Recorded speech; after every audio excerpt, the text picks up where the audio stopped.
So I was kind of thinking to myself, with the absolute best cheap iPhone that you could ever buy in basically the month of 2000 or the year of 2024, but mostly if you were to go through and buy a phone, if you were on an extreme budget, which iPhone I would basically recommend, buying, here's the thing. I would probably recommend for the most part, the iPhone XR is probably the best cheap iPhone you can buy. And the reason for that is because it's still supported with software and the fact that you can still buy this phone relatively cheap. It doesn't really cost that much money, but I don't even think that is the best cheap iPhone. Yes, that iPhone is the cheapest supported iPhone that I recommend buying, but I do think for the most part, the best cheapest iPhone, if you can spend a little bit more money than the XR, it would probably have to be the iPhone 11 Pro. Either the iPhone 11 Pro or 11 Pro Max. These are the best cheap iPhones I would recommend buying. Now, yes, they're still pretty much around $200 if you're trying to get the base model of these particular iPhones, but the caliber of the phone that you're going to be buying here is absolutely insane. With the iPhone 11 Pro, I would say the exterior and the build quality is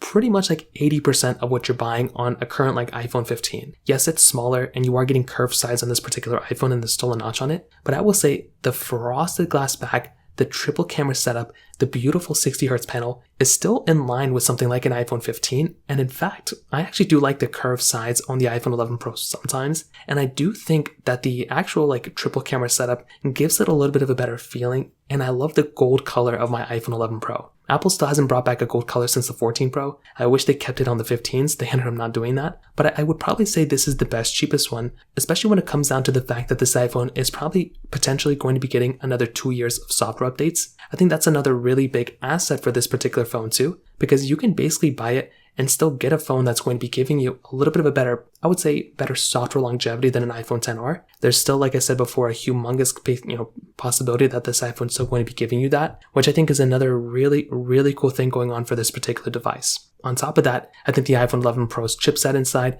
is still very, very good. That's a very good chipset with the Apple A13 Bionic chip. Still has, a lot of power in it, and with 4GB of RAM, you're not going to be missing out on too much, considering that Apple is still selling the iPhone 13, and that one still has 4GB of RAM too. So just from those things alone, this phone gets a thumbs up for me. But I would also add, because this phone still is giving you that triple camera setup, that makes it a much better deal than something like an iPhone XR, XS, or XS Max, because you're going to be getting a much better camera with a lot more features from that particular standpoint as well. So I look at this particular device and I'm a massive fan of it. I think I would 100% be so happy if, you were to buy a device like this. And I definitely do think this is the best, cheapest iPhone that I can probably recommend the average person to buy.